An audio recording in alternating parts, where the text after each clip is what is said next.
What is up YouTube, and welcome back to another 7 Nights Rebirth video. I've been having a ton of fun with this game. In fact, I did play the original 7 Nights a long time ago for a bit, and then I did try this out on the Korea server, but I do think I'll be making more content on this game as a lot of you guys have been requesting because I've been having a blast and it is really fun and it's very nostalgic.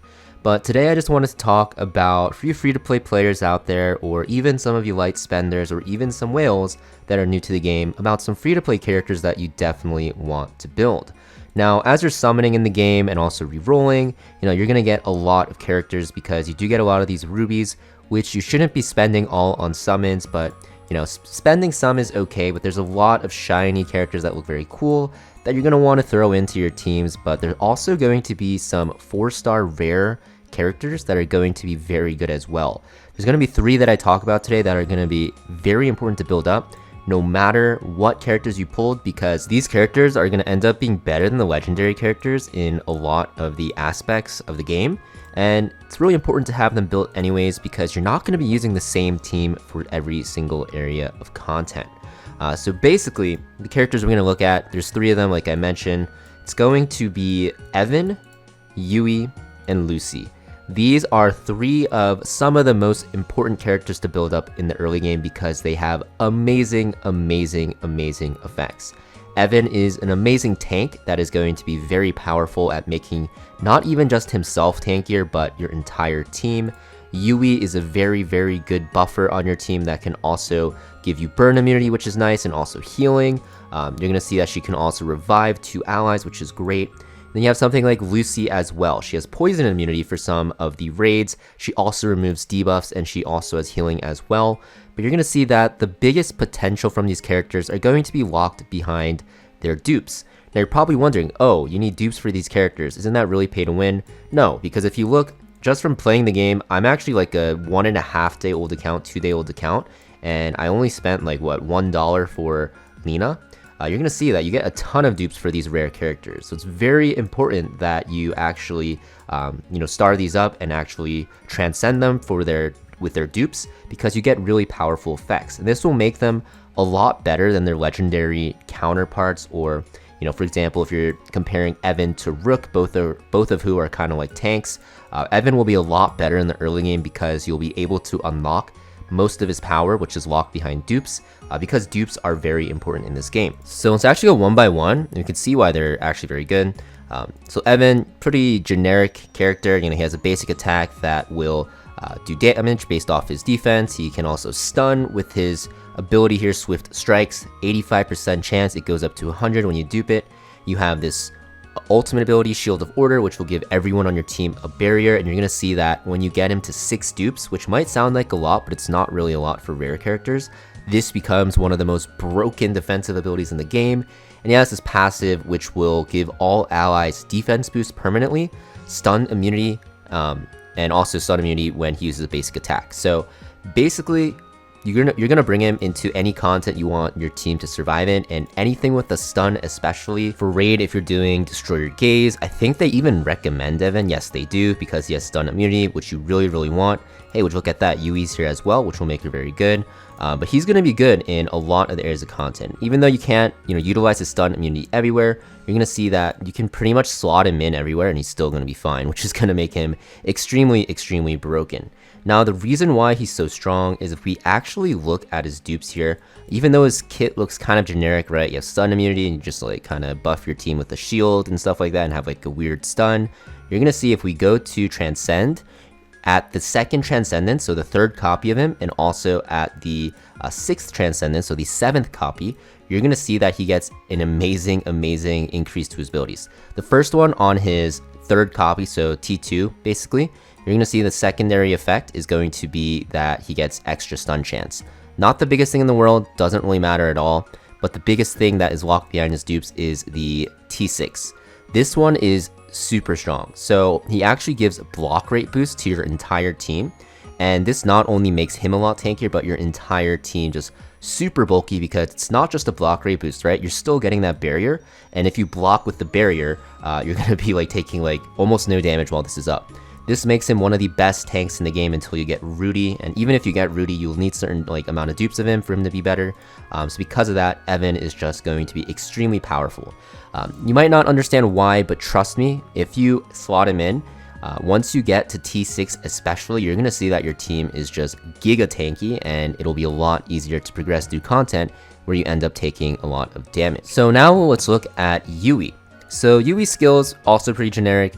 She has magic attack reduction, which comes in handy against magic attacking bosses, but not like the biggest reason why you use her.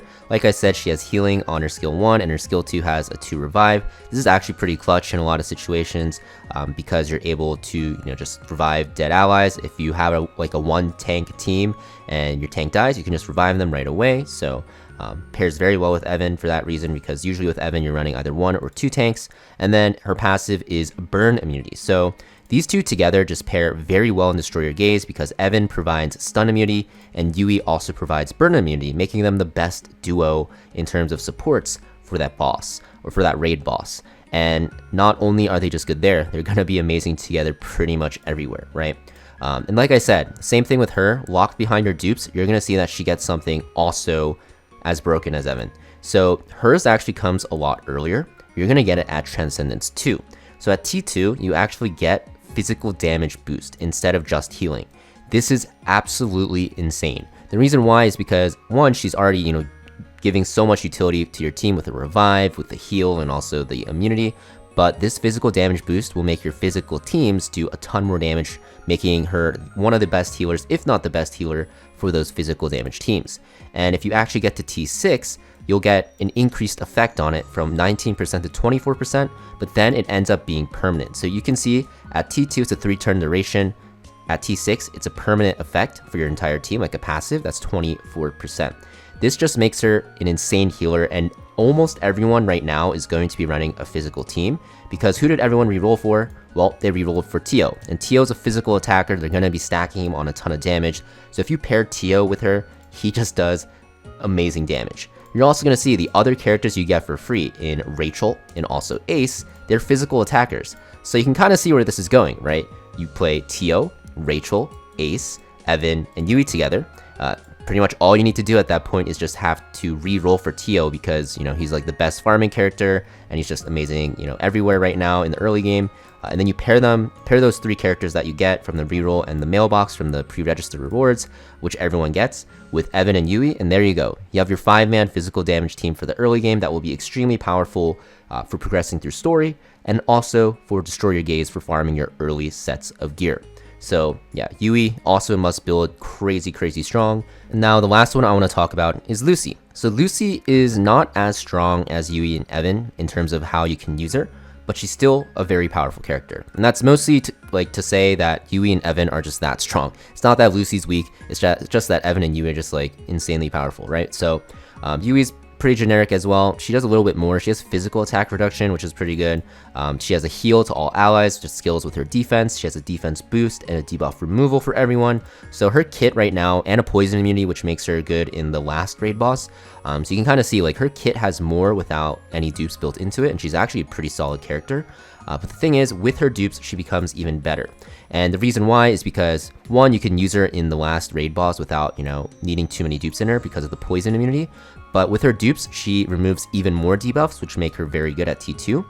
And then you'll see at T6, for her other ability, Mystic Dance, the heal that scales with your defense, this will reset skill cooldowns. This makes her super strong, right? Reducing skill cooldowns is ridiculously powerful in this game because there's not a lot of sources of it. So it makes it so that she can actually cycle your team faster, so you're not just sitting there just whacking the enemies over and over. So yeah, definitely these 3 characters are ones you want to end up using, and you want to make sure when you get dupes of these, you just throw them in and try to transcend them as soon as you can. You can just auto add materials here, and you'll be able to actually get their unlocks on their skills, which will make them extremely powerful. But yeah, these are the 3 characters I highly recommend using if you pull for them. Not if you pull for them, when you eventually get them, because you will end up with multiple copies of them. So maxing them out will be pretty easy. Like right now I can almost max out a lot of these characters highly. I have so many, but you can actually see that, you know, you get a lot of dupes just from playing the game. The game does hand you a ton of summons. If you are struggling to find any, you know, summons to get dupes, the easiest thing you can actually do is just make sure you're doing the growth expedition as much as you can at the last chapter or the last part of each chapter. You get a lot of summons, and from doing ruby farming, you will also get a lot of summons. Now in terms of ruby farming, I'll talk about that in another video, but basically ruby farming is a very important aspect of the game, which helps you farm a lot of stuff, right? First, like you farm a lot of rubies, you'll farm player EXP, you'll be able to level up your gear even, and your characters a lot quicker. And of course, you are farming, like I said, those rubies, which you will need to, you know, progress your account. But I'll talk about that probably tomorrow in a separate video. For now, I just wanted to talk about the 3 free-to-play godlike characters in the early game that you definitely want to focus on in Yui, Lucy, and Evan. And of course, thank you for watching, guys. Make sure you guys hit that like and subscribe, and I'll see you guys next video.